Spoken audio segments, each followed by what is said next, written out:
안녕하세요. 귀신보다 사람이 더 무서운 남자입니다. 30대 후반의 나이에 저도 사람을 더 무서워하게 될 줄은 몰랐어요.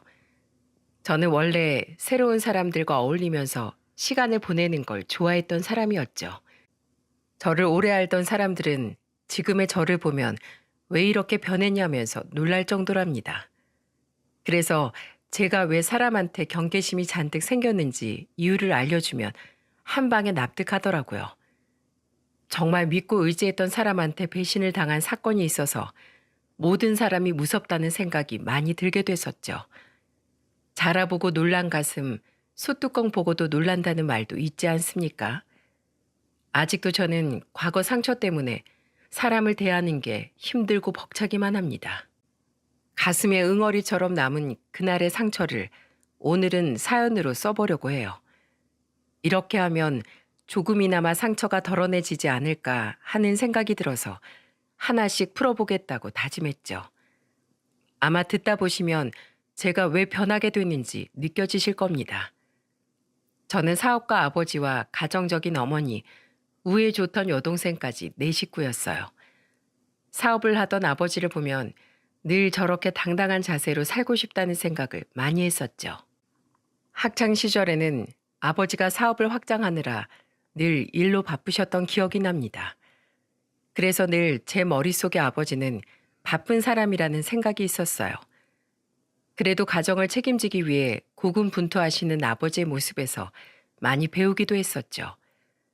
그렇게 열심히 사신 아버지는 어느새 서울에 본사를 두고 부산에 분점을 설립하게 될 만큼 영역을 넓혀갔습니다. 그래서 30 초반에 아버지 회사에 입사해서 부산 지점을 총괄하게 됐어요. 서울과 부산을 오고 가면서 일만 하다 보니까 지루하기만 했습니다. 그러다 친구 소개로 러닝 동호회에 가입했고 그곳에서 저는 아내를 만나게 됐죠. 그때는 제 인생을 뒤흔들 여자인지도 모르고 운명 같은 만남이라고 생각했어요. 시작은 그저 아는 오빠 동생 사이였어요. 그러던 어느 날 동호회 회원들과 러닝 후에 맥주 한잔 하던 날 아내의 표정이 좀 안 좋아 보였죠. 그래서 저는 넌지시 아내를 보면서 걱정스럽게 물었습니다. 은하 씨, 몸이 안 좋아요? 오늘따라 표정이 안 좋아 보여요. 아, 요새 회사 일이 안 풀려서 답답해서 저도 모르게 힘이 없었나 봐요. 그때 고민이 많아 보이던 아내와 대화하다 러닝 동호회에 가입하게 된 이유를 듣게 된 거죠. 서로 스트레스를 해소하는 방식이 비슷하다는 생각이 들었어요. 그래서 제법 가까워진 아내한테 이런 제안을 했답니다. 둘 다 스트레스 받거나 고민 푸는 방식이 비슷한 것 같은데요. 동호회 모임 없을 때 따로 만나서 같이 달리는 건 어때요? 정말요? 저야 좋죠. 제가 부산 출장이 좀 많긴 한데 그래도 서울에서 지내니까 시간만 맞으면 자주 러닝할 수 있을 것 같아요. 그렇게 저는 아내와 따로 만나서 러닝을 하게 됐던 거였죠. 확실히 서로 속 깊은 이야기를 나누면서 지내다 보니까 금세 가까워졌어요.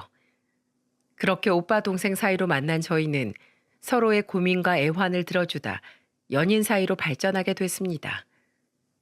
저와 아내는 스트레스를 해소하는 방식 외에도 잘 맞는 것들이 많았죠. 그때만 해도 아내와 너무 잘 맞는 부분이 많아서 정말 이런 게 운명인가 싶은 생각까지 들었어요. 하지만 아내와 제가 이렇게 잘 맞아도 결정적으로 달랐던 점이 있었습니다. 바로 살아온 환경이 저와는 정반대였었죠. 연애 중에 아내가 누군가와 화를 내면서 통화하는 걸 보게 됐어요. 가까이 가보니까 돈 문제가 생긴 것 같은데 한참 화를 내며 통화하던 아내는 답답한 듯 한숨을 내쉬며 전화를 끊어버리는 모습을 보게 된 겁니다.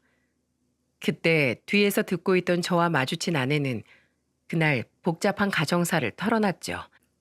항상 당차 보였던 아내는 그날 힘 빠진 모습으로 울먹이면서 하소연을 했어요. 우리 아버지 회사를 오래 다녔던 적이 없어. 근데 이번에도 얼마 전에 들어간 회사가 자기랑 안 맞는 것 같다고 또 그만두셨다는 거야. 회사가 몸에 맞아서 다니는 사람이 대체 어딨어?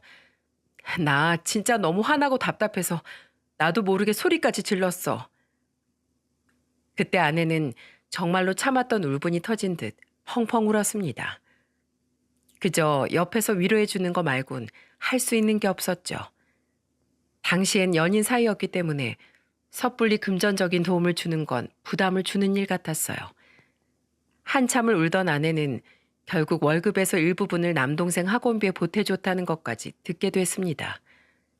선뜻 동생을 위해서 나서는 모습을 보니까 그 모습이 책임감 있고 멋있어 보이기까지 했었죠. 그리고 가족이 어려움에 빠졌을 때 외면하지 않고 손을 내밀어 주는 모습에 이 사람과 살면 온전한 가정을 꾸려갈 수 있을 거라고 생각이 들었어요. 그래서 저희는 긴 연애 끝에 결혼식을 올리게 됐답니다. 30 중후반 늦은 나이에 결혼해서 시작한 결혼 생활이 처음엔 너무 만족스러웠었죠. 왜냐하면 아내가 싹싹하고 야무진 성격이라서 어머니께서 너무 예뻐하셨어요. 신혼 초에 어머니 생일이 다가왔는데 아내가 며칠 전부터 퇴근하면 계속 무언가를 찾아보더니 저한테 드디어 찾았다면서 기쁜 목소리로 말했습니다. 결혼하고 어머님 첫 생신이신데 내가 직접 해드리고 싶어서 그렇지. 어머님이 갈비찜 좋아한다고 하셔서 내가 몸에 좋은 약재 넣고 만들어 보려고. 그리고 선물은 스카프 어때? 평소에 스카프 잘 하고 다니시는 것 같던데. 우리 엄마가 스카프를 했었나? 으이그, 이래서 아들이 안 된다는 거야. 어떻게 그런 걸 모를 수 있어? 봄, 가을에 스카프 자주 하시잖아. 아내는 정말로 요즘에 보기 드문 며느리였죠. 솔직히 아내도 회사 다니고 있을 때라서 피곤할 것 같아 부모님께서도 외식하자고 했었어요. 그런데 아내는 결혼하고 첫 어머님 생신인데 그냥 넘어갈 수 없다면서 직접 준비하겠다고 나선 겁니다. 그렇게 어머니 생신 당일 어머니와 아버지는 아내가 준비한 생신상을 보면서 감탄하는 소리를 내며 앉으셨었죠. 어머니는 미역국과 반찬을 먹어보고 극찬을 하면서 말하셨어요. 이런 든든한 장녀 우리 집에 보내서 사돈 부부가 서운하시겠다. 아주 똑소리가 나네. 남의 집 주방에서 요리하기 힘들었을 텐데 수고 많았어. 그런데 다음부터는 이렇게 안 해도 되니까 무리하지 마. 나이 먹는 게 뭐 대단한 일이라고 네가 고생을 해. 아니에요. 저 하나도 안 힘들었어요. 어머님 생신인데 제가 꼭 직접 대접해드리고 싶었어요. 다 넉넉하게 만들었으니까 많이 드세요. 어머님 생신 축하드려요. 아내는 어머니의 말에 괜찮다면서 씩씩하게 대답까지 했답니다. 아버지는 그 모습을 흐뭇하게 바라보고 계셨죠. 평소 표현 잘 못하시는 아버지가 엄지까지 들면서 칭찬을 아끼지 않으실 만큼 아내는 정말 저희 부모님께 잘했습니다. 게다가 막내 여동생 결혼식 때는 선뜻 소파라도 해주자는 말까지 했었죠. 저는 여동생 결혼식에 축의금을 얼마나 해야 될까 고민하던 중에 아내의 말에 깜짝 놀라서 말했어요. 내 동생 신혼집에 소파 해주려고? 난 축의금만 하면 될까 했는데 그 생각은 못했네. 당신은 하나 있는 여동생 시집 가는데 축의금만 내고 싶어? 대단한 거 못해줘도 적당한 선에서 하나 선물해주자. 그래야 나도 마음이 편할 것 같아. 그럼 당신이 잘 골라봐. 당신이 골라주면 내 동생도 좋아할 거야. 저는 이런 세심한 아내의 마음이 참 고마웠습니다. 그래서 한 번은 아내한테 고맙다면서 말했었죠. 그러자 아내는 별거 아니라는 듯 따뜻한 목소리로 말했어요. 우리 같이 사는 부부잖아. 그러면 당연히 양가 부모님 모두 다 내 부모님처럼 섬겨야지. 이건 당연한 거야. 세상에 이렇게 마음씨 고운 아내가 또 있겠습니까? 아내가 이렇게 저희 부모님께 잘하는 만큼 저도 처가댁에 정말 할 수 있는 최선을 다했죠. 처가댁이 형편이 어려웠었기에 주로 금전적인 도움을 많이 드리게 됐어요. 아무래도 금전적인 도움이다 보니까 처음에는 처가 식구들도 부담스럽다면서 거절하기도 했습니다. 처남이 공무원 시험을 꽤 오랜 시간 준비하고 있었는데 학원비가 정말 만만치 않았죠. 그 와중에 장인이나 장모한테 손벌릴 형편도 아니었고요. 그래서 공부하면서 아르바이트를 두세 개씩 하던 처남을 찾아갔었습니다. 그때도 편의점 아르바이트를 마치고 나온 처남은 지친 기색이 역력했었죠. 그런 처남을 보면서 걱정스러운 목소리로 말했어요. 처남, 잠은 좀 잤어? 안색이 많이 안 좋아 보여. 밥은 제대로 먹고 다니는 거야? 편의점 마감 아르바이트라서 판매 불가 상품을 사장님이 챙겨가도 된다고 하셔서 삼각 김밥 같은 거 먹고 지내요. 밥값이라도 아껴야 인터넷 강의라도 듣죠. 그 모습이 어찌나 안쓰럽던지 저는 처남 고기라도 먹이려고 식당으로 갔었죠. 그때 처남은 며칠 굶기라도 한 사람처럼 고기를 먹어 치웠어요. 열심히 살려고 노력하는 처남이 안쓰러워서 저는 맥주를 한 잔 따라주며 말했습니다. 처남, 학원비는 내가 당분간 도와줄게. 그러니까 우선은 공부에 집중해. 시험 며칠 안 남았잖아. 정말요? 진짜 저 도와주시게요? 그래. 그러니까 공부 열심히 해서 멋지게 합격하는 모습 보여줘. 아니에요. 저 같은 게 매형도움 받는다고 해서 잘 될 리가 없어요. 그냥 저 포기하세요. 정신 차려. 처남 아직 한창인데 포기라는 말이 나와? 예전에도 누나가 도와줬잖아. 누나 도움이 헛되지 않게 하려면 지금 잘해내야지. 처남은 제 말을 듣고 고기를 먹다 말고 눈물을 펑펑 흘렸어요. 그래도 열심히 살아보려고 노력하는데 운이 따라주질 않아 이렇게 힘든 거라고 생각했었죠. 그 후 처남은 몇 번 제가 주는 돈을 거절하다 열심히 하겠다면서 결국 받았답니다. 그렇게나마 제가 처남한테 도움이 된다는 게 그저 기뻤어요. 서울에서 부산 지점 일을 하다 보니까 아내처럼 손수 뭔가를 만들어서 챙겨드릴 여력은 없었지만 제가 할 수 있는 최선을 다했었죠. 게다가 저는 특히 장모한테 용돈까지 챙겨드렸습니다. 하지만 장모는 제가 용돈을 한 번 드렸더니 누울 자리라고 생각했는지 매달 저한테 전화를 하기 시작했어요. 한 번은 서울에서 부산으로 출장을 가고 있는데 장모한테 전화가 걸려왔었죠. 무슨 일인가 싶어서 받아보니까 장모는 다급한 목소리로 말했습니다. 김서방, 지금 어딘가? 제가 지금 부산에 일이 있어서 출장 가고 있어요. 무슨 일 있으세요? 아유, 그래. 어떡하지? 나 친구들 모임에 사이가 데려다 줄 거라고 큰 소리 떵떵 쳐놨는데 자네가 부산에 가고 있으면 난 어떡하지? 저한테 미리 한마디 상의도 없었는데 장모는 제가 모임에 데려다 줄 거라는 말을 했다는 겁니다. 이 상황이 이해가 가십니까?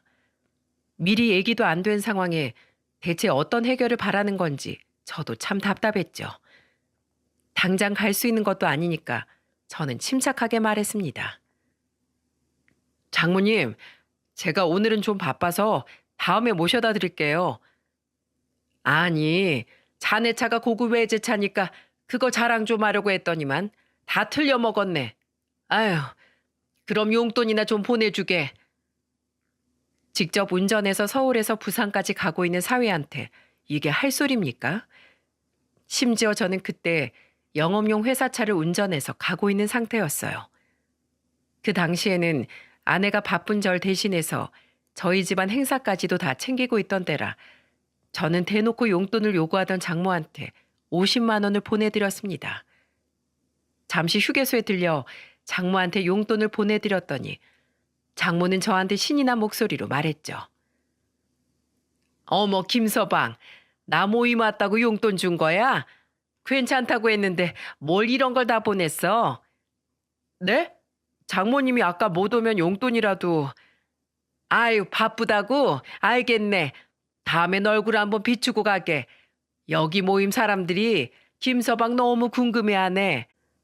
알고 보니까 장모는 모임 사람들이 전부 모여있는 자리에서 저한테 저런 말을 하고 있던 거예요. 그런데 이건 완전 장모가 제 옆구리 찔러서 받아낸 돈 아닙니까? 그런데도 보여지는 게 중요했던 장모는 일부러 상황을 그럴싸하게 꾸며서 말했던 거였죠. 한때 장모였던 사람은 딱 이런 사람이었답니다. 감이 좀 오십니까? 돌싱이 된 지금 그때 처가 식구들을 돌이켜보니까 가관도 아니라는 생각이 드네요. 제가 이런 생각을 했던 이유는 장모가 다음 달에 아버지와 같이 일하는 회사까지 찾아와 저한테 무슨 말을 했는 줄 아십니까? 누군가 회사 주변을 서성이길래 나가보니까 장모가 절 찾고 있던 겁니다. 그러다 저를 본 장모가 반갑다는 듯이 달려왔었죠. 그러더니 저한테 반가운 목소리로 물었어요. 김서방, 지금 바빠? 내가 긴히 할 말이 있어서 왔는데. 네? 여기까지 오실 만큼 급한 일이셨어요? 저한테 전화라지 그러셨어요. 에휴, 한국 땅은 다 엎어지면 코다할 것인데 뭘. 나랑 잠깐 얘기 좀 해. 저는 갑자기 찾아온 장모와 대화를 나누게 된 겁니다. 그런데 장모는 뻔뻔한 목소리로 저한테 친구와 나눈 문자 메시지 대화를 보여주기 시작했죠. 그러더니 저한테 이것 좀 한번 보라면서 단호하게 말했어요. 내 친구는 사위가 매달 용돈을 보내준다는 거 있지? 자네도 생각해봐. 우리 나이에 나가서 돈 벌어봐야 얼마나 벌겠어? 안 그래? 네, 뭐 그렇긴 하죠. 그러니까 서로 돈 얘기 꺼내는 것도 불편한데 나 매달 용돈 좀 줄 수 있을까? 용돈이요?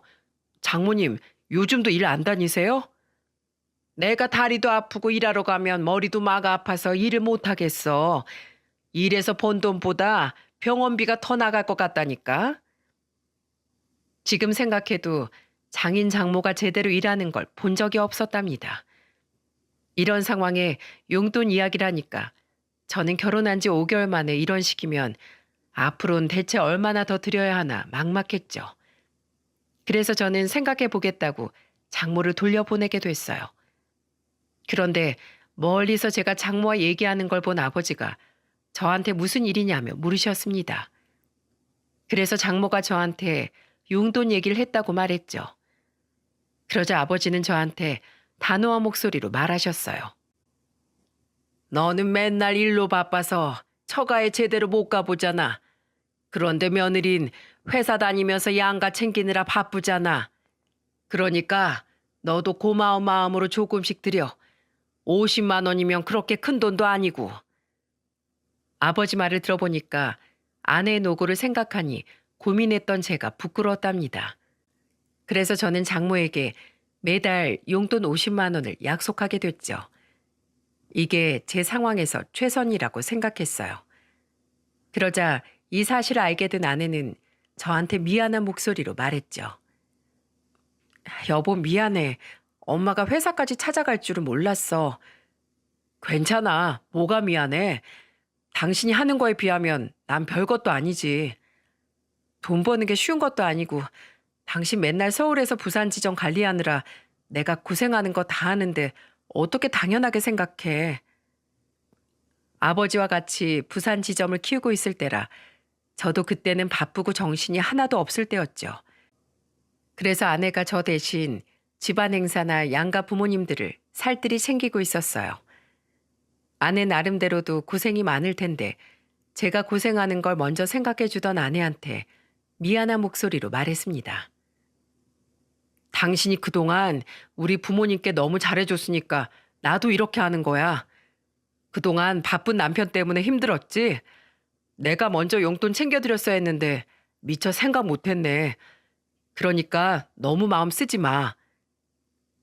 저는 그렇게 아내와 서로를 위해주며 잘 지내고 있었어요. 그리고 이 정도면 저희 부부에게는 정말 아무런 문제가 없다고 생각하면서 살았죠. 그런데 이런 저의 믿음이 깨진 건 제가 부산으로 1년 동안 장기 근무를 하러 가게 되면서 생겼습니다. 처음에는 서울에서 부산 지점을 관리하기가 가능했지만 점점 규모가 커지면서 아예 부산으로 내려가야 되는 상황이었던 거죠. 어렵게 아내한테 회사 사정상 1년 정도 주말만 보게 될 것 같다고 말했더니 아내는 되려 저를 더 격려해 주면서 말했어요. 여보, 부산으로 1년 동안 놀러 가는 것도 아니고 일하러 가는 건데 뭘 그렇게 어렵게 말해. 나 진짜 괜찮아. 내가 왜 혼자야. 어머님도 계시고 아버님도 계시잖아. 그리고 우리 집도 택시 타면 금방 가. 그러니까 아무 걱정하지 마. 당신 정말 괜찮겠어? 아유, 걱정 말라니까. 사업도 다 때가 있는데 물 들어올 때 부산 가서 노 제대로 적고 와. 이런 기회가 또 오겠어? 아버님도 나한테 전화해서 미안하다고 하시더라. 근데 당신까지 이러면 꼭 내가 남편 일도 못하게 방해하는 사람 같잖아. 그러니까 잘하고 와. 아내는 걱정 가득한 저를 오히려 격려해 줬답니다. 저는 정말로 아내한테 너무 고마웠었죠. 그래서 정말 부산 지점을 제대로 자리 잡고 매출도 더 높여서 멋지게 다시 돌아오겠다고 다짐했었어요. 그렇게 저는 짐을 챙겨서 부산으로 내려갔습니다. 저는 아내와 영상통화도 자주 했었고 통화도 자주 했었죠. 그래서 금요일 저녁이 되면 아내가 들뜬 목소리로 전화를 했었어요. 여보, 퇴근하고 바로 올라오는 거지? 조금 피곤해도 금요일 저녁에 와. 그래야 주말에 조금이라도 오래 같이 있지. 안 그래도 오늘 퇴근하고 바로 가려고 짐도 다 챙겨놨어. 조금만 기다려. 조심해서 와. 아내는 제가 오기만을 손꼽아 기다린다면서 전화하기도 했었죠. 그렇게 주말 부부를 4개월 정도 했을 시점에 아내가 임신 초기라는 사실을 알게 됐어요. 온 가족이 아내 임신 소식을 축하했고 저도 아내에게 꽃다발을 선물하면서 꼭 안아주면서 말했습니다. 여보, 나 믿고 결혼해줘서 정말 고마워. 내가 더 잘할게. 우리 지금처럼만 정말 행복하게 살자. 나도 잘할게. 우리 좋은 엄마 아빠가 되도록 노력하자. 정말 그때는 아내와 뱃속아이를 위해서라면 목숨까지 바칠 수 있을 것만 같았죠. 그래서 아내가 임신한 뒤에는 힘든 일도 힘들게 느껴지지 않았어요. 세상에 저와 아내를 닮은 아이가 태어난다고 생각하니까 책임감도 많이 생겼습니다. 당장 아내 곁에 같이 있어주고 싶었지만 제가 부산 지점을 총괄하고 있었기 때문에 갈 수도 없었죠. 그래도 임신 중인 아내가 혼자 있는 게 마음에 걸려서 아내한테 전화를 했던 적이 있었어요. 나 금요일에 연차 냈어. 목요일 저녁에 올라갈 테니까 당신 먹고 싶은 거 먹으러 가자. 뭐? 목요일 저녁에 온다고? 왜? 왜긴 왜야. 당신 임신 중이니까 내가 하루라도 더 같이 있어 주려고 그러지. 출산 임박한 것도 아닌데 뭐하러 그래. 당신이 나 때문에 일 쉬는 것 같잖아. 제가 하루 더 집에 있겠다고 하면 저는 아내가 더 좋아할 거라고 생각했습니다. 그런데 예상 외로 아내 반응은 떨떠름하기만 했었죠. 그래서 저는 그런 아내 반응에 실망한 목소리로 말했어요. 당신은 내가 가는 게 싫어? 난 당신 생각해서 할 일도 다 끝냈단 말이야. 집에 혼자 있고 싶어서 그런 거야? 내가 언제 싫은 티를 냈어. 그냥 당신 힘들까 봐 그런 거지. 그럼 목요일 저녁에 와. 우리 맛있는 거 먹으러 가자. 그때 솔직히 아내 반응에 저는 좀 의아하긴 했답니다. 여자들 임신하면 남편이 좀 더 신경 써주길 바라지 않습니까? 그런데 제가 아내 생각해서 뭐라도 하려고 하면 아내는 저한테 미안하다며 거절하기만 했었죠. 그래도 워낙 아내가 짐이 되는 거 싫어하는 성격이라 그런 거라고 생각했습니다. 그렇게 지내다 보니까 어느덧 아내 출산일이 다가온 거예요. 그때 저는 서울로 올라가서 아내 곁을 지켰었죠. 제가 직접 아이 탯줄을 자르던 순간에 가슴이 벅차올랐답니다. 지금도 그날의 기억이 생생한 만큼 정말 뜻깊은 순간이었어요. 그리고 그때 아내는 산후조리원에 일주일 정도 지낼 계획이었죠. 그런데 아내가 아이 낳고 이틀쯤 지났을 때 하필이면 부산 지점에 문제가 생겨서 제가 급하게 내려가게 된 겁니다. 현장에서 문제가 생겨서 총괄 관리하던 제가 가야만 하는 상황이었어요. 일이 아무리 급해도 산후조리원에 아내를 두고 제가 어떻게 갈 수 있었겠습니까? 그때 정말 한참을 고민하다 저는 아내에게 조심스럽게 말했어요. 여보, 내가 지금 빨리 또 내려가 봐야 될 것 같은데 괜찮겠어? 부산에 일 터졌어? 일 생겼으면 가봐야지. 난 괜찮아. 빨리 가. 안 그래도 내가 당신 눈치 보느라 혼났네. 이제 내가 할 수 있으니까 걱정하지 마. 괜찮다면서 말하는 아내를 보면서도 미안했었죠. 그래서 저는 불편한 마음으로 부산으로 향했어요. 그래도 이렇게 가는 건 아닌 것 같아서 전 어머니께 아내를 일주일만 보살펴달라고 부탁했답니다. 그러자 어머니도 흔쾌히 가보겠다며 저한테 걱정 말라고 하셨어요. 다행스럽게 어머니가 가신다고 하니까 저는 믿고 부산으로 갔던 거였죠. 모든 게 괜찮다 싶었는데 다음날 어머니께 저는 충격적인 전화를 받게 됐습니다. 어머니는 의심스러운 목소리로 털어놓으셨어요. 며느리 혹시 친한 친구 중에 남자도 있니? 아니면 직장에 친한 남자 직원이 있다든지 너 혹시 아는 사람 있어? 네? 아니요. 그런 친구는 들어본 적 없는데요. 왜 그러세요? 아니, 내가 좀 이상한 걸 봐서 말이야. 네 전화 받고 출산한 며느리 미역국 좀 먹이려고 끓여갔는데 혼자 있는 게 아니라 누구랑 같이 있더라고. 근데 같이 있던 사람이 남자였다니까. 네? 남자요? 전 어머니의 말에 뒤로 넘어갈 뻔했었죠. 어머니는 미역국을 챙겨서 조리원을 갔는데 문이 살짝 열려 있었다고 했어요. 안에서 대화 소리가 들리길래 잠시 대화가 끝나게 기다렸다고 말하셨습니다. 그런데 어머니가 들은 대화는 정말 수상했었죠. 낯선 남자가 아이를 안고 있었는데 아이를 보면서 둘이 이런 말을 했다는 거예요. 은하야, 아기 너무 예쁘다. 완전 나랑 닮지 않았어? 그게 무슨 소리야? 나를 더 닮았지. 그런가? 나보다 널 더 닮았나? 어머니가 들은 대화는 제가 들어도 이상했습니다. 이게 지금 친구와 나눌 대화입니까? 어머니는 너무 놀라서 문을 벌컥 열고 들어가셨다고 했죠. 그러면서 아내를 보면서 인사를 하며 말하셨대요. 애미야, 나왔다. 그쪽은 누구요? 어머니, 여긴 웬일이세요? 며느리 보러 오는 게 뭐 이상할 일이야? 그런데 이쪽은 누구셔? 여기가 더 이상해 보이는데. 그러자 아내는 당황한 표정으로 말까지 더듬으면서 말했다는 겁니다. 그게 저희 회사 과장님이세요. 과장님? 근데 왜 애를 안고 계셔? 워낙 아이를 좋아해서 가다 들리셨대요. 뭐? 근데 과장님하고 꽤 친한가 보네. 살짝 들어보니까 먹을 것도 사주신다고 하는데 원래 그렇게 오지랖이 넓으신가? 옛날에 제 사수였어요. 어머니는 아내가 당황한 표정으로 말까지 더듬는 게 이상하다고 했었죠. 어머니가 들어오자 두 사람은 아무런 말도 안 하고 눈알만 굴리면서 눈치만 봤다고 했어요. 그래서 어머니는 한쪽 소파에 작정하고 앉아버렸다고 했습니다. 그러자 그때 낯선 남자가 아이를 다시 아내에게 안겨주면서 눈치를 살폈다고 했죠. 그러면서 아내에게 당황한 목소리로 말했다고 했어요. 나 이만 가볼게. 회사에 일이 생겨서.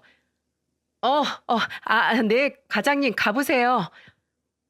어머님 그때 두 사람이 갑자기 존댓말을 쓰는 걸 보고 이상한 촉을 느끼신 겁니다.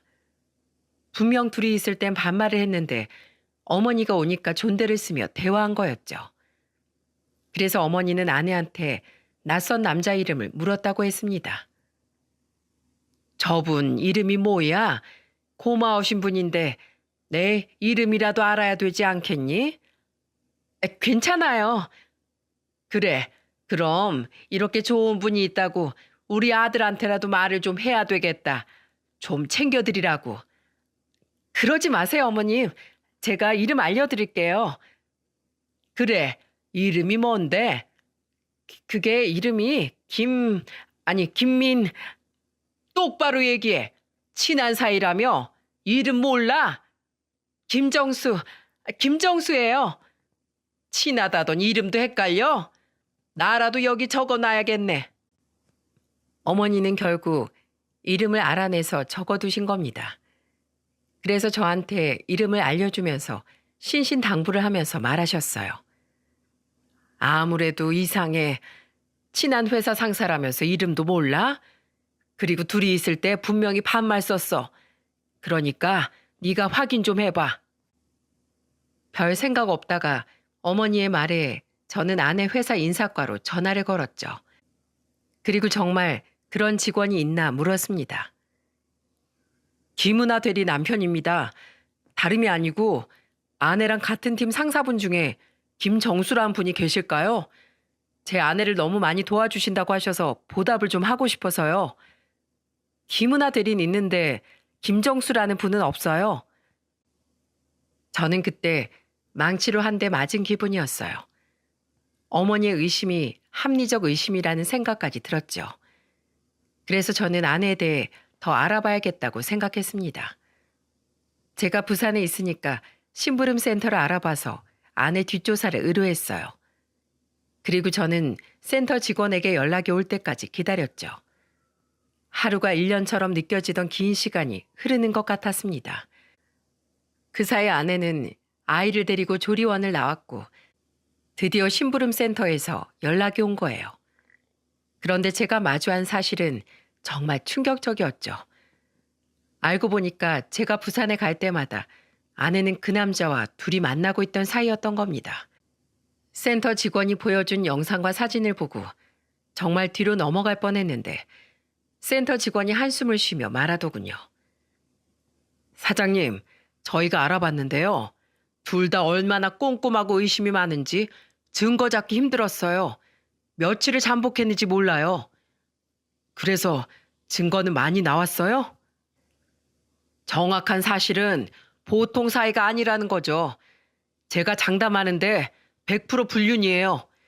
이쪽 생활을 제가 10년 넘게 했는데 이렇게 철두철미하게 바람난 사람들 처음 봐요. 센터 직원도 혀를 내두를 만큼 두 사람은 철저했다고 했었죠. 사진을 보니까 두 사람은 엄청 다정해 보였습니다. 그걸 보니까 말문이 막혀 있었는데 직원이 저를 보고 심각한 목소리로 말했어요. 근데 이 두 사람 과거에 사귄 사이예요. 그냥 만난 사이도 아니고 결혼 준비하다 파혼한 사이요. 그게 진짜예요?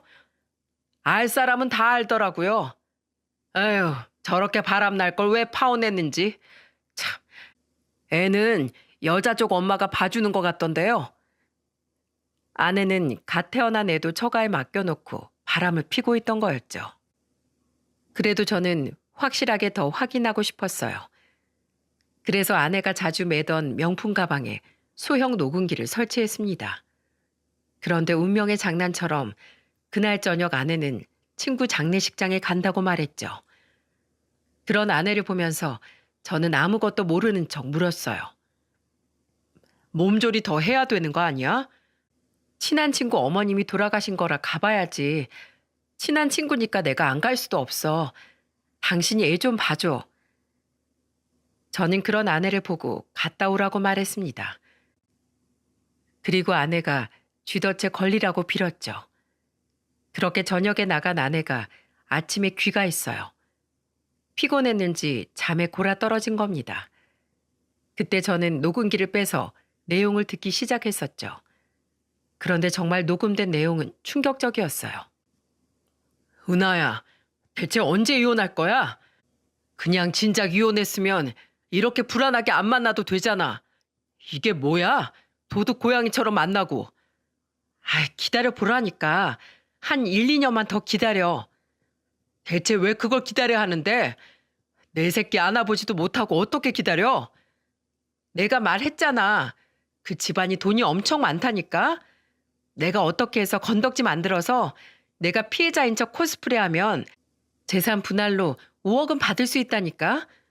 통장에 1억도 없으면서 좀 참고 기다려. 저는 아내의 말에 큰 충격을 받았습니다.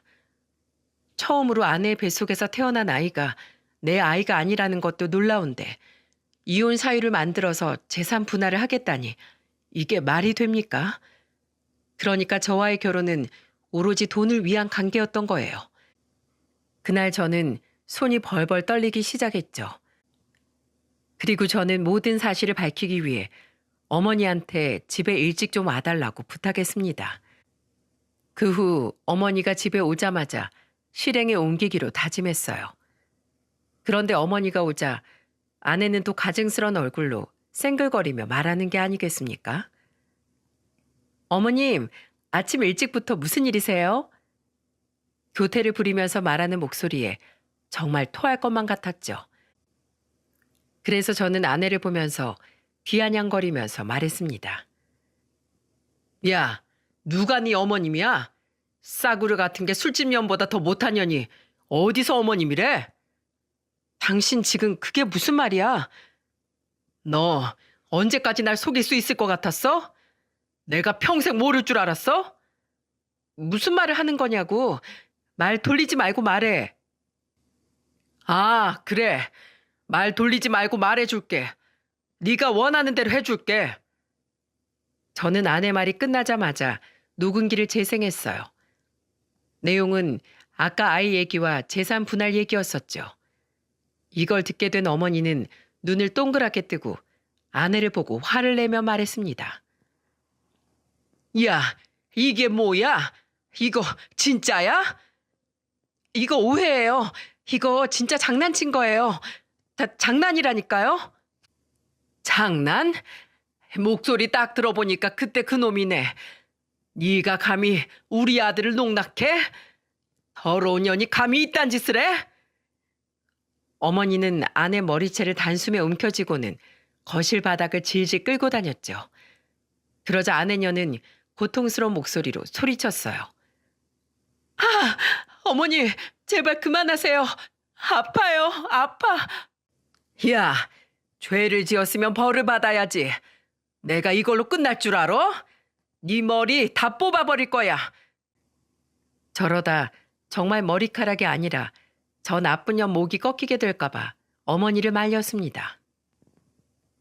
화가 나서 씩씩거리는 어머니를 진정시키려고 했죠. 그리고 머리를 잡고 아프다고 소리 질러대는 나쁜 년을 보면서 소리쳤어요. 엄마 손을 왜 더럽히세요? 그냥 똥이라 생각하고 만지지도 마세요. 저런 인간은 제대로 죗값을 받게 해야죠. 굳이 우리 손에 더 똥 묻힐 필요 없어요. 뭐? 나보고 지금 똥? 야, 그럼 유전자 검사 해보면 될 거 아니야. 유전자 검사 해보자고. 야, 너 끝까지 발뺌하냐? 녹음본이 있는데도 발뺌을 해? 세상이 호락호락한 줄 알아? 내가 너한테 정신적 피해 보상 위자료까지 전부 다 청구할 거야. 두고 봐. 변호사도 우리나라에서 가장 비싼 변호사 선임해서 싹 다 털어버릴 거야. 그리고 더러우니까 당장 내 집에서 나가. 내가 지금 어딜 나가? 여보, 잠깐만. 애도 있잖아. 이제 와서 애를 걱정해? 네가 그러고도 애 엄마 자격이 있어? 당장 내 집에서 짐 싸들고 나가. 파혼남 찾아가서 둘이 움막을 짓고 살던지 비닐하우스에서 살던지 나가라고. 저는 정말 분노가 가득 차서 참을 수가 없었어요. 그런데 아내녀는 끝까지 저한테 매달리면서 떨어질 생각을 안 했죠. 그래서 저는 몸에 붙은 벌레를 떨어뜨리듯이 밀치면서 소리쳤습니다.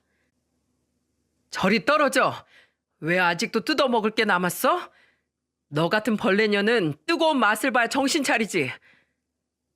결국 한참을 실랑이하다 포기했는지 그제야 짐을 싸서 나가더군요. 진짜 집안에 돌아다니던 바퀴벌레 한 마리 잡은 것처럼 시원했죠. 그런데 그 와중에 장인이란 사람이 나한테 뭐라고 했는 줄 아십니까? 집안 자체가 거머리 피가 흐르는지 뻔뻔하게 말하더군요. 김서방 미안한데 혹시나 200만 원만 보내주면 안 될까? 이번에 해외여행 가는데 내가 여비가 좀 부족해서 말이야. 우리 사위 잘났다고 내가 온 동네방네 소문내고 다녔는데 이번에 장인한테 힘 좀 실어줘. 아, 네. 제가 딱 보내드릴 테니까 기다리세요. 아이고 고맙네. 역시 우리 사이가 최고야. 저는 장인이 원하는 대로 순순히 보내줬어요. 설마 제가 돈을 보냈겠습니까? 아니요. 저는 돈이 아니라 아내에 대한 추악한 영상 그리고 사진 그리고 녹음본까지 빠르게 보내줬답니다. 그러자 제가 보낸 걸 확인했는지 바로 전화가 왔었죠. 받아보니까 역시나 상황 파악 못하는 목소리로 묻더군요. 이게 지금 뭔가 뭘 보낸 거야? 그게 따님이 저한테 했던 실체입니다. 뭐라고? 내 딸이 그랬다고? 그럴 리가 없는데. 아니 그러면 내 돈은 나 돈 안 주고 이걸 보냈다는 거야? 본인 딸이 외도한 증거를 보고도 돈 얘기가 나옵니까? 진짜 장인은 끝까지 저한테 해명하기만 급급했습니다. 아마 무슨 문제가 있었던 것 같은데 내 딸이 그럴 여자가 아니야. 내가 중간에서 중재할게. 자네도 내 딸 많이 사랑하잖아. 그러니까 여행만 다녀오면 내가 정리할 테니까 여비 좀 보내줘. 이런 소리를 짓거리는 장인을 보니까 아내가 왜 그런 멍청한 짓을 했는지 이해가 가더군요. 그 애비의 그 딸 아닙니까? 그래서 저는 비아냥거리는 목소리로 장인한테 말했습니다. 저기요, 아저씨. 뭐? 아저씨? 아직 상황 파악이 안 되는 거예요? 딸이 가정 파탄을 냈는데 저한테 돈을 요구하세요? 완전 쓰레기도 이런 쓰레기 집안이 따로 없네. 한 번만 더 전화하면 나한테 험악한 소리 들을 거니까 다신 전화하지 마요. 알겠어요? 그 사진 속 남자 찾아가서 달라고 하세요. 딸년 이호만 기다리던데 아마 넙죽 줄걸요? 그러니까 번지수 제대로 찾아가세요. 정말 웃기는 집구석 아닙니까? 저한테 사과해도 모자랄 판에 여행 경비를 달라니 정말 기가 막혔습니다. 시댁에서 유일하게 저를 찾아와 사과한 사람은 처남이었죠. 제 덕분에 공무원이 됐다면서 저와 친하게 지내던 사이였어요. 처남은 저한테 고개를 숙이며 사과하며 말했습니다. 매영, 미안해요. 제가 대신 사과드릴게요. 저희 가족이 그러면 안 되는 건데 정말 죄송해요. 고개 숙인 처남을 보니까 조금 짠하긴 했죠. 그래서 처남한테 잘 지내라고 인사해 줬어요. 그 후 저는 정말로 난다긴다 하는 변호사를 선임해서 소송을 진행했습니다. 그래서 두 년놈들에게 걸 수 있는 모든 소송을 걸었죠. 그리고 제 인생이 이렇게 망가진 만큼 저 두 사람 인생도 망치고 싶었어요.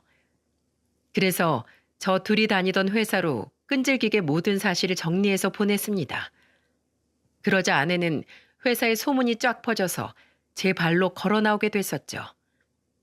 그 후 상간남이 다니던 공기업에 민원을 제기했어요. 저는 끈질기게 민원과 제보를 공기업 측으로 보냈습니다. 그런데 뜻밖의 곳에서 반응이 왔는데 바로 양심 없던 전 아내였죠.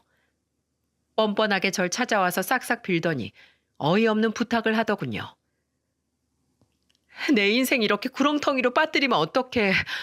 나 좀 살려줘. 나 지금 회사도 그만뒀어. 내 뒤통수 친 년이 찾아와서 할 소리는 아닌 것 같은데 너 진짜 이 정도로 뻔뻔한 년이었어? 그럼 남자한테 왜 그러는데?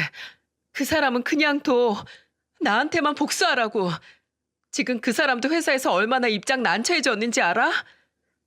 아주 지랄들을 하네.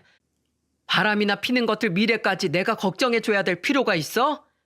넌 내 걱정해서 그딴 짓 한 거야? 야, 됐고. 죽이 되든 밥이 되든 알아서 해라. 이런 개소리 할 거면 나 찾아오지 말고 연락하고 싶으면 변호사 통해서 해. 알겠어? 꺼져버려 이 나쁜 년아. 저는 눈물 콧물 범벅이 된 전 아내를 현관 밖으로 떠밀듯이 내쫓았죠. 그리고 제발 그 상간남도 직장에서 해고당하길 바랬어요. 하지만 해고는 아니고 해임 처리 당했다는 걸 알게 됐답니다. 그리고 저는 이혼 소송을 하는 도중 또 놀라운 사실을 듣게 됐죠. 나와의 결혼 생활이 3년인데 나 몰래 2년 동안 둘이 바람피고 있다는 사실을 알게 된 거예요. 저들이 망해가는 걸 보면서 속은 시원했지만 가슴 한켠은 공허했습니다. 정말 사랑으로 가득 찬 가정을 만들고 싶던 저를 농락한 것도 모자라 3년 동안 저희 부모님까지 기만한 셈인 거였죠. 부모님께 정말 죄송하기만 했어요. 그렇게 할 수 있는 모든 복수를 한 저는 그년에게 최대의 복수를 하고 이혼하는 데 성공했습니다. 그런데 저랑 이혼하고 1년도 안 돼서 둘이 살림 차렸다는 소식이 들려왔죠. 그저 끼리끼리 만난 거라고 생각하려고 했어요. 한심한 인간 둘이 만났는데 잘 살 수 있겠습니까? 게다가 한번 파혼한 경험이 있는데 깨진 그릇 붙인다고 다시 제대로 붙을 리가 없다고 생각했습니다. 그런데 정말 제 예상대로 둘이 성격 차이로 오래 살지도 못하고 서로 개똥 같다고 욕까지 하면서 갈라섰다는 걸 듣고 정말 어이가 없었네요. 결혼 생활 시작할 무렵 상간남이 소문을 견디지 못하고 공기업을 퇴사했던 게 화근이었죠. 아내도 일자리가 없으니 백수들이 잘 살 수 있을 리가 없었습니다. 저랑 살 때는 카드도 마음껏 쓰고 용돈까지 받아서 썼는데 그 씀씀이를 감당할 수 있겠습니까? 돈에 미쳤던 여자가 지금은 애도 버리고 시댁도 버린 것 같더군요. 인간 말종인 여자 핑크빛 미래를 그렸다니 제가 너무 한심하게 느껴졌었죠. 심지어 남아있던 미운정까지 확실히 정리한 건 전 아내의 마지막 전화 한 통 때문이었어요. 어디서 술을 퍼마셨는지 저한테 전화해서 애걸복걸하면서 우는 소리로 말했어요. 당신이 얼마나 나한테 소중한 사람인지 몰랐어. 이제 우리 과거 다 풀고 다시 얘기 좀 해보자. 나 정신 차렸다니까. 전화번호도 안 바꾸고 있던 거 보면 당신도 내 전화 기다린 거잖아. 이혼하자마자 기다렸다는 듯 그놈하고 살림 차린 여자 입에선 할 소리가 아닌 것 같은데. 이 번호 거래처가 많아서 못 바꾸는 거야. 착각하지 마. 아, 진짜 기분 더럽네. 야, 지금 순간부터 연락처 차단할 거니까 전화하지 마. 알겠어? 어딜 남의 전화기를 들고 전화를 해? 진짜 끝까지 철거머리가 따로 없네. 모르는 번호라서 거래처인가 싶어서 받았는데 전 아내였었죠. 너무 소름이 돋아서 바로 차단해버렸어요. 그 후 강간무소식인 걸 보니 알아서 제 무덤 파고 망했다고 생각해요. 이게 다 자승자박인 거죠. 그렇게 3년의 결혼 생활은 끝이 났어요. 결국 저는 이웃남이랑 꼬리표를 달았지만 멍청하게 당하고 사는 것보다 낫지 않습니까? 돌다리도 두드려보고 건너라는 말이 괜히 있는 말이 아니었어요. 옛말 틀린 말 하나 없다고 요즘은 결혼할 사람을 다 조사해보고 결혼식을 올려야 될 만큼 삭막한 세상이 찾아온 겁니다. 제가 사연을 보낸 이유도 지금쯤 장가나 시집을 보낼 자녀분을 둔 분들이 많을 거라고 생각해서 보내게 됐죠. 현재 자식들의 예비 배우자가 어떤 사람인지 확실한 사람인지 제대로 확인해 볼 필요가 있지 않을까 하는 생각이 듭니다. 미리 알아보는 것도 나쁘지 않다고 생각해요. 모든 건 각자의 선택이겠지만 모두 자신을 위한 선택을 하길 빌겠습니다. 제 사연 들어주셔서 정말 감사드려요. 감사합니다. 안녕하세요. 전자회사에 근무하고 있는 30대 여자입니다.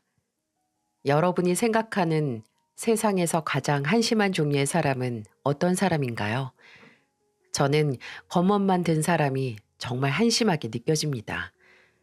알맹이를 채우거나 성장하려 하지 않고 그저 치장에만 신경 쓰면서 겉만 화려하게 꾸미는 사람은 백발백중 본인뿐만 아니라 상대방도 겉만 보고 판단하거든요. 겉은 그저 돈만 들이면 얼마든지 꾸며낼 수 있지만 정작 능력이나 인성 같은 건 돈으로는 절대 해결할 수 없는 거잖아요. 저도 한때 화려하고 번드르르한 겉모습에 속았던 적이 있습니다. 하지만 그 번지르르한 모습은 부지런히 자기 관리에 철저한 게 아니라 오로지 자신의 겉모습, 자신의 안위만 중요하게 생각하는 이기적인 민낯이 있다는 걸 알게 됐어요. 그리고 이 이야기는 제가 그 민낯을 막닥뜨린 후에 겉멋만 든 가면을 벗겨서 부숴버리는 사연입니다. 지금은 알아주는 대기업 전자회사의 기획팀에서 일하고 있지만 얼마나 출세를 하고 얼마나 돈을 벌어도 저는 늘 돈 제대로 쓰는 법을 몰랐어요. 옷 하나를 사도 브랜드 상관없이 그냥 오래 입고 유행 안 타는 보세에서 샀고 좋은 걸 하나 먹으려고 하면 소고기 원산지가 어디고 몇 등급인지 따질 줄도 몰랐죠. 제가 검소하다기보단 그냥 어렸을 때부터 보고 자란 습관 때문일 겁니다. 저희 집은 오래전에 사고로 아버지를 여의고 어머니와 저 이렇게 둘만 생활을 했거든요. 어머니께서는 오래된 설렁탕 집을 운영하면서 저희 둘 모녀가 먹고 살 생활비를 벌었고 최소한의 생활비 외에 남는 돈은 모조리 저축을 하셨어요. 싼 게 비지떡이라는 말은 저희 어머니 앞에서는 비지떡이라도 배만 부르면 족하다라는 말로 무용지물이 됐고요. 그렇다고 살기 팍팍했던 건 아닙니다. 그저 소비를 해야 한다면 값이 싼 최선의 선택지를 선택할 뿐이었고 남들이 보기에는 구질구질하고 악착 같다고 할 수도 있지만 그런 생활 습관이 저와 어머니를 안락한 집에 살 수 있게 해줬고 또 저를 대학에 보내줬고 지금의 편한 생활이 가능하게 만들었어요. 근데 또 습관이 무섭잖아요. 제가 취업을 하고 생활이 예전보다 훨씬 여유로워졌지만 저와 저희 어머니의 씀씀이는 그대로였어요. 1인당 몇십만 원씩 하는 호텔 레스토랑도 남편과 연애할 때 처음 가봤으니 말입니다. 남편은 저와 다르게 쓸 때는 쓸 줄도 알고 또 돈 쓰는데 거침이 없는 사람이었어요. 대학교 동기에게서 소개를 받은 남편은 저와 동갑으로 해외 명품 브랜드 회사의 관리직이었는데 직업만 들어도 좀 화려하고 있어 보인다고 생각을 했어요. 아니나 다를까 소개를 받고 처음 만나는 자리에 남편은 쓰리피스에 딱 보기에도 기성품이 아닌 맞춤으로 보이는 정장을 입고 나왔더군요.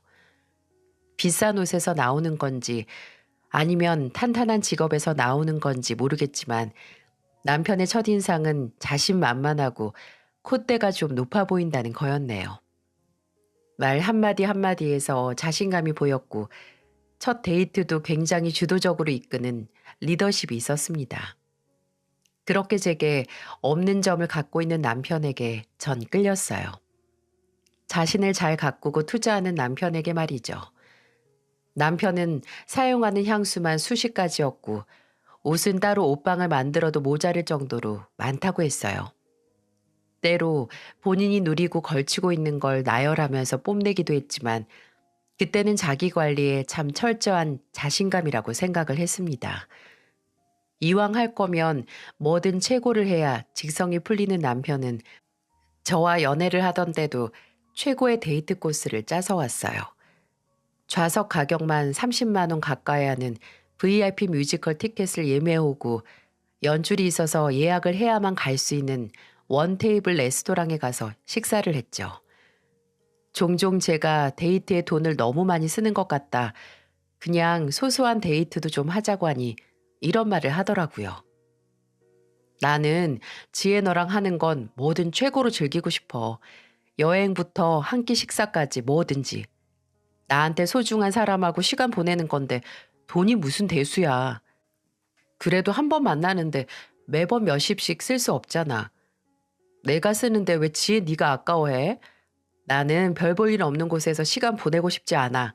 내가 그러고 싶다니까. 이때 이 사람이 시간을 1분도 그저 그런 걸로 허비하고 싶어 하지 않는구나 라는 걸 느낄 수 있었어요. 하지만 오로지 남편이 제게 돈을 잘 쓴다고 해서 마음이 갔던 건 아니었어요. 아무리 살아가는 방식이 달라도 본질적으로 저희는 같은 점이 있었거든요. 남편도 저와 마찬가지로 일찍 아버지가 돌아가시고 홀어머니와 남동생 셋이서 살아왔다는 점이 같았죠. 만난 지 반년 정도 지났을 때 남편은 술 한 잔 걸치고 제게 고백을 하더군요. 내가 죽어라 출세해서 돈 버는 거? 물론 예전에 누리지 못한 걸 지금 누리기 위해 돈 버는 것도 맞지만 다 나랑 내 동생 키우느라 고생한 우리 엄마 호강시켜 드리려고 그런 거야. 주혁 씨 어머니께서 고생을 많이 하셨나 봐.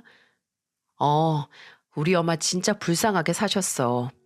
지혜 너희 어머니는 그래도 식당 하나라도 있지. 우리 엄마는 돌아가신 아버지가 남긴 빚 때문에 남의 집 청소해주는 아르바이트 하면서 몸이 부서져라 일하셨어. 지금에야 나랑 동생이 돈 벌어서 빚도 다 갚고 엄마 집 마련해서 편하게 사시지만 내가 평생 다 갚아도 모자라. 그 마음을 누구보다 잘 알았습니다. 저 또한 어머니께서 혼자 딸 자식 조금이라도 본인보다 편하게 살게 하기 위해 일하셨던 걸 알고 어른이 돼서 돈을 벌면서 늘 어머니 생각이 먼저 났거든요. 좋은 곳에 가면 어머니 생각이 가장 먼저 나고 좋은 걸 먹으면 어머니 생각이 나는 그런 마음을 말이죠. 살아가는 방식은 너무나 다르지만 이렇게 동병상련 감정을 느낄 수 있는 남편에게 정이 들었고 저희는 사귄 지 2년 만에 결혼 준비를 하기 시작했습니다. 평소에도 본인 어머니 이야기를 참 애틋하게 하고 끔찍히 생각하는 걸 알고 있었지만 실제로 남편이 시어머니와 함께 있는 모습을 봤을 때는 적잖이 놀랐습니다. 처음 시댁에 결혼 전에 인사를 하러 갔을 때 남편은 산만한 덩치로 시어머니께 안겼고 시어머니도 그런 남편을 마주 안아주시면서 엉덩이를 톡톡 때리시더라고요. 제가 보는 앞에서 말이죠. 조금 놀라긴 했는데 그냥 사이가 정말 좋은가 보다라고 생각하고 넘겼어요. 근데 남편을 안아주던 시어머니가 남편 뒤에 있던 저를 보는 순간 달라지는 표정과 눈빛에 흠칫하고 놀랐던 게 4년이 넘게 지난 지금도 기억이 나요. 남편을 안아줄 때는 사르르 눈 녹듯이 미소를 짓던 인자한 얼굴이 저를 보자마자 싸늘하게 식으면서 무표정하게 변하는 게 말이죠. 처음 뵙겠습니다. 유지혜입니다. 그래. 잘 왔어요. 들어와요. 나중에는 웃어주시긴 했지만 뭔가 굉장히 가식적인 느낌이었어요. 억지로 웃어 보여주는 그런 느낌이요. 찜찜한 마음을 애써 한구석으로 몰아두고 들어가 자리에 앉았을 때 형식상 이런저런 이야기가 오고 갔습니다. 그러다가 저도 아버지가 일찍 돌아가시고 어머니도 혼자 오래 지내셨다는 이야기가 나왔는데 시어머니가 갑자기 굉장히 서글픈 표정을 지으시더라고요. 그래서 본인 처지와 같은 집안이라서 좀 공감이 되시나 싶었는데 그 입에서 나온 말은 전혀 그런 종류의 말이 아니었어요. 우리 아들 불쌍하게 장인하고 술 한잔 못 해보겠네. 아니, 이게 말이 되나요? 불쌍한 건 일찍 아버지가 돌아가셔서 어머니하고 둘이 산 저지 장인한테 고작 술 한잔 못 받는 남편이 대체 뭐가 불쌍하냐고요. 제가 어처구니가 없어서 뭐라 대답을 못하니까 남편은 수습한답시고 내가 결혼해서 장인어른 생기면 아버지랑 못 해본 거 하고 싶었던 걸 아셔서 그래. 라고 하는데 그 말에 저도 기분이 나빠 작은 목소리로 남편에게 그럼 나도 억울하지. 며느리 사랑은 시아버지라고 하잖아. 라고 했네요. 시어머니는 본인이 말실수한 걸 전혀 인지하지 못하고 그 후로도 제가 국내 대기업에 다닌다는 얘기가 나오니까 요새는 해외 브랜드가 최고라더라 라는 소리를 하셨네요. 좀 짜증이 나서 시댁 거실을 쭉 둘러보고 어머님, TV랑 에어컨이랑 저기 공기청정기 다 저희 회사 제품이네요. 써보니까 역시 국내 제품이 최고죠?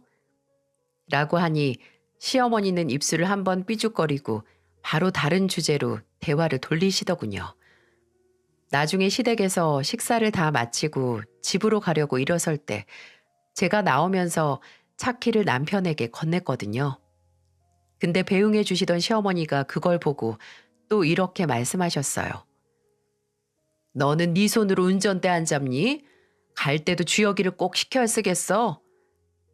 아니 그럼 남편 차를 타고 왔는데 굳이 제가 운전을 해서 가야 하는 건가요? 운전을 제가 안 했다는 것만으로 타박받아야 하는 건지 남편은 제게 우리 엄마가 나를 너무 아껴서 그래. 장가 간다니까 걱정되고 서운하셔서 괜히 지금만 그러시는 거지. 결혼하면 안 그러실 거야. 라고 했지만 저는 그 말을 믿지 않았어요. 그리고 제 예상이 적중했죠. 시어머니의 이런 행동은 저희가 결혼을 해서 더 심해졌지 결코 나아지진 않았습니다. 오히려 이 첫 만남이 시작이었죠. 솔직히 너무 많아서 전부 늘어놓진 못하겠지만 정말 대표적인 얘기만 해드릴게요. 일단 시어머니는 남편이 힘을 쓰는 꼴을 못 보셨어요. 무거운 물건을 들거나 벽에 못을 박고 가구 같은 걸 조립하는 것을요. 결혼하고 처음으로 시댁 김장을 도와드리러 간 날이 있었거든요. 처음부터 제게 먼저 전화를 하셔서 바쁜 애한테 말하지 말고 그냥 너만 오라고 그렇게 얘기하시더군요. 남편은 주말에 쉬게 내버려 두고 저만 오라고요. 근데 제가 왜 굳이 그래야 하나요? 모른 척하고 남편을 끌고 가니 시어머니는 현관으로 들어서자마자 절 째려보시더군요. 그리고 김장을 준비하면서 김치를 버무려야 할 큰 대야가 필요하잖아요. 근데 바닥에 깔린 비닐이나 신문지는 보이는데 대야가 도무지 안 보여서 시어머니께 물어봤죠. 어머님, 김장할 큰 대야 같은 거 없어요? 어디서 해요? 어? 아, 있어. 잠깐 기다려봐라. 그러고 한참을 주방에서 다른 일을 하셔서 저도 양념 만든 거 정리하고 있는데 그때 남편이 화장실에 갔거든요. 화장실 문이 닫히는 소리가 나자마자 갑자기 저를 부르셨어요.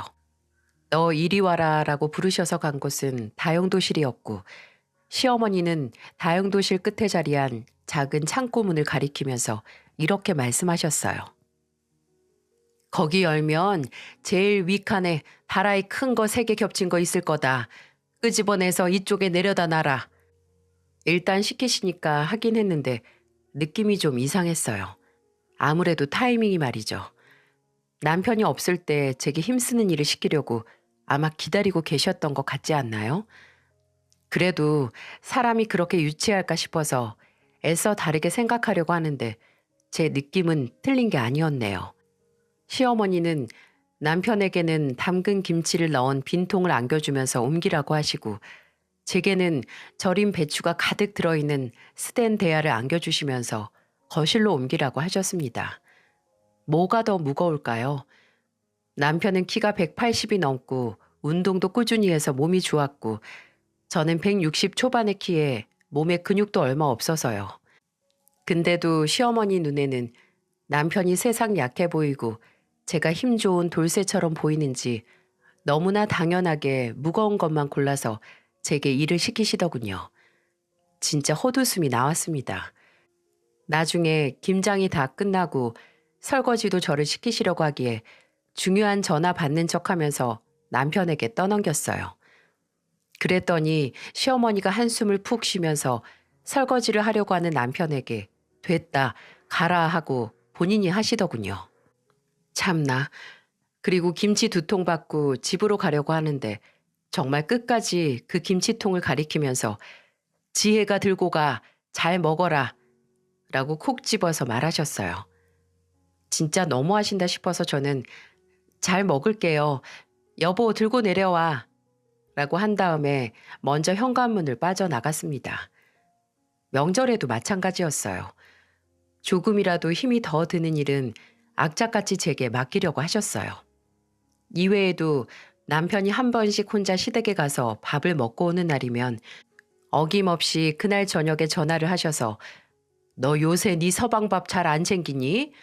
애가 집에 와서 한 달은 굶은 것처럼 밥을 먹고 가더라. 그럴 거면 너 일 그만두고 집에서 살림해.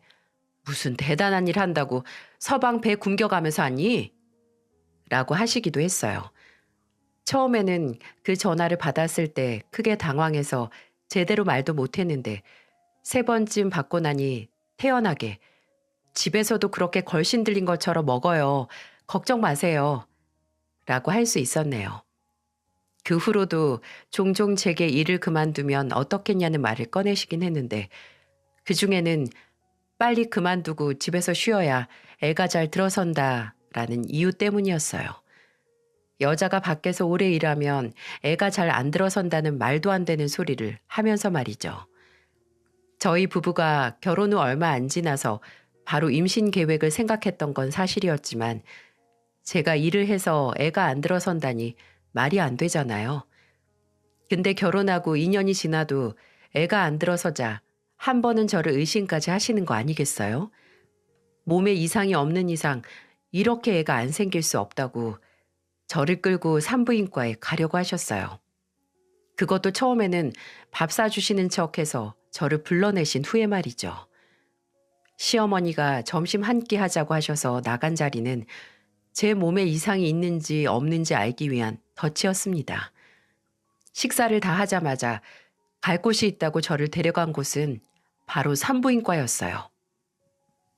어머님, 여긴 왜... 내가 불안해서 직접 너 데리고 병원 와서 네 몸에 하자 없는 거 눈으로 확인해야 내가 발 뻗고 잘 수 있을 것 같아서 그래. 아니 결혼한 지 2년이 다 됐는데 어찌 여직 소식이 없어? 제가 저번에 말씀드렸잖아요. 올해 초에 건강검진 싹 했을 때 산부인과 검진도 했는데 아무 문제 없다고 했다고요. 내가 그걸 어떻게 믿어? 그냥 한 번 더 받아봐. 내가 보는 앞에서. 못 믿으시는 건 어머니 문제고요. 제가 괜찮다는데 대체 왜 그러세요? 그리고 제가 문제가 없다면 주혁 씨도 검사를 해야 하는 거 아닌가요? 뭐? 그게 무슨 소리냐? 내 아들 몸에 무슨 문제가 있다 이거냐? 이 김숙자 아들한테는 아무 문제 없어. 그럼 한경애 씨 딸 몸에도 아무 문제 없어요, 어머님. 제발 부탁인데요. 이제 제 임신 문제로 이렇게 불러내시는 것처럼 저한테만 스트레스 좀 그만 주세요. 임신은 뭐 저 혼자 해요? 이렇게 호소를 해도 시어머니는 말을 듣지 않으셨죠.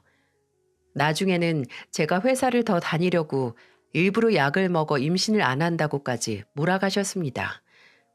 저희 집에 와서 제 책상이나 화장대 약은 없는지 확인하다가 제게 들켜서 한바탕 난리가 나기도 했어요. 그럴 때마다 남편은 그저 우리 엄마가 날 너무 생각해서 우리 엄마가 아직도 내가 애처럼 느껴지나 봐. 다 나 걱정해서 그러시는 거니까 당신이 좀 이해해줘. 라고 정말 말뿐인 위로만 할 뿐이었어요. 그냥 우리 엄마 불쌍하게 살아온 사람이니까 네가 이해해라 라고 강요하는 것밖에 아니었네요. 아니, 오히려 한술 더 떴습니다. 결혼하고 1년이 지나가기도 전에 저는 알아버렸네요. 제가 이야기 초반에 남편은 본인에게 투자하는 걸 두려워하지 않고 자기 관리가 투철하며 소중한 사람에게도 돈을 잘 쓴다고 말했었죠. 근데 그게 아니었더라고요. 남편이 투자하고 돈을 쓰는 건 본인과 본인의 가족들에게 뿐이었어요. 저와 제 가족은 그